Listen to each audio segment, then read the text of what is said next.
14वां अध्याय। जय श्री पुरुषोत्तम भगवान की। श्री नारायण बोले, राजा इसी तरह चिंताग्रस्त रहता था कि एक समय वाल्मीकि ऋषि उसके यहाँ आए।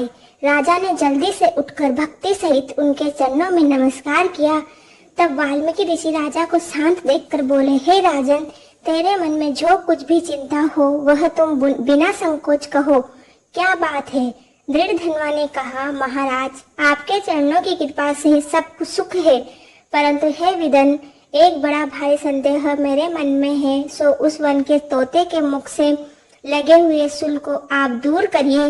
वाल्मीकि ऋषि राजा के यह वचन सुन बोले, हे राजन, पूर्व जन्म में तुम द्रविड़ देश में ब्राह्मण के घर में ताम्रपर्ण के किनारे उत्पन्न हुए थे।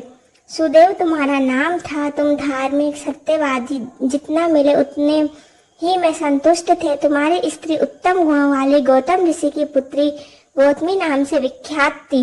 गृहस्थ आश्रम के धर्म में चलने वाले सुदेव को कितना ही काल व्यतीत हो गया, परंतु उसके संतति नहीं हुई। एक दिन आसन पर बैठा हुआ अपनी स्त्री से सेवा कराता हुआ थका हुआ वह ब्राह्मण बोला, हे सुंदरी, संसार में पुत्र से परे कोई सुख नहीं है, क्योंकि तप दान से उत्पन्न पुत्र परलोक में सुख देते हैं। शुद्ध वंश में उत्पन्न हुए संतति इस लोक और परलोक में सुख देती है। उस श्रेष्ठ संतति को यदि आप न हुआ तो मेरा जीवन ही वृथा है। मैंने न पुत्र खिलाया, न उसे वेद अध्ययन कराया, न उसका विवाह आदि किया, अतः मेरा जन्म वृथा है। इसीलिए मेरी मृत्यु शीघ्र ही हो जाए तो अच्छा है।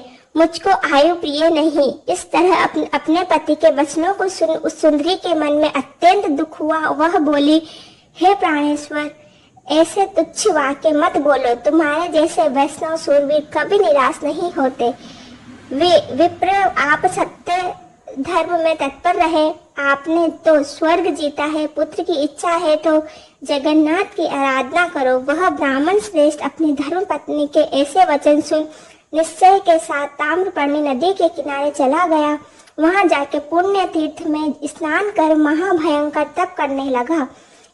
ऐसे उस तपोनिधि के 4000 वर्ष बीत गए। हे ब्राह्मण, उसके तप से त्रिलोकी कांप उठी। महाउग्र उस सुदेव का तप देख बड़े वेग में से गरुड़ पर सवार भक्त वत्सल श्री भगवान प्रकट हुए।